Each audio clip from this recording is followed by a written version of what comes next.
In this section, you will learn how to implement review display for books in our website.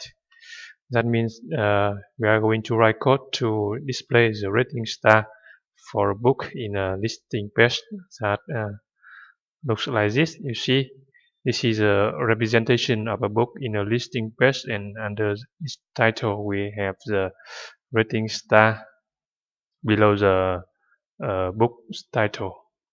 Here you see.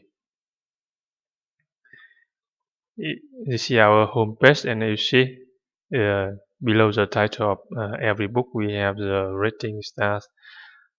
Now this has not been implemented, so in this section we will write code to display the rating stars for the books here in the home page, and also in the listing page by category here.